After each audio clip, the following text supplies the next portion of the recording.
আল্লাহ তাআলা বলেন ওয়া মা ইনদাল্লাহি খায়রুল লিল আবরার, আমি আল্লাহর কাছে যা কিছু আছে তা সব হইল উত্তম, বহুগুণে উত্তম। দুনিয়ার ধন সম্পদ কয়দিন, আইজ আছে কাল থাকবে না, কিন্তু আখিরাতের ধন সম্পদ আমি আল্লাহ যতদিন মন চায় তোমরা সেটা ভক্ষণ করতে পারবা, থাকতে পারবা, ওটার কোনো শেষ হবে না। দুনিয়ার জিন্দেগি আজ আছে কাল শেষ, আখিরাতের জিন্দেগি শুরু আছে আর শেষ হবে না। আল্লাহ তাআলা বলেন বাল তুসিরুনাল হায়াতাদ দুনিয়া ওয়াল আখিরাতু খায়রুন ওয়া আবকা, কিন্তু তোমরা পার্থিব জীবনকে মনে করো এটাই তোমাদের কাছে সবকিছু।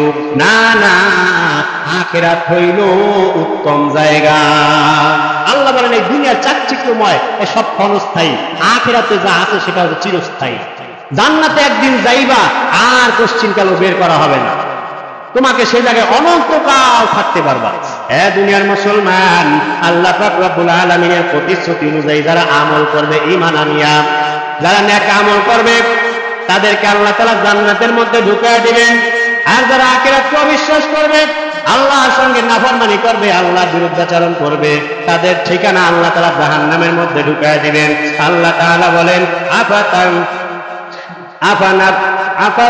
নাজানু মুসলিমিনা কাল মুজরিমিন মা লাকুম কাইফা তাহকুমুন। আল্লাহ তাআলা বলেন আমি কি আত্মসমর্পণকারীদের যারা ঈমান আনছে তাদের এবং যারা ঈমান আনে নাই তাদের কি এক চোখে দেখব? না। যারা ঈমান আনছে আর যারা ঈমান আনে নাই, যারা কাফের মুশরিক, তাদের কি আমি এক পালায় উঠাবো? পশ্চিমকালেও না। তোমরা কি তাই মনে করো? না না, আমি আল্লাহ তাআলা তাদের সঙ্গে কোনো পার্থক্য এক করব না, পার্থক্য রাখবো।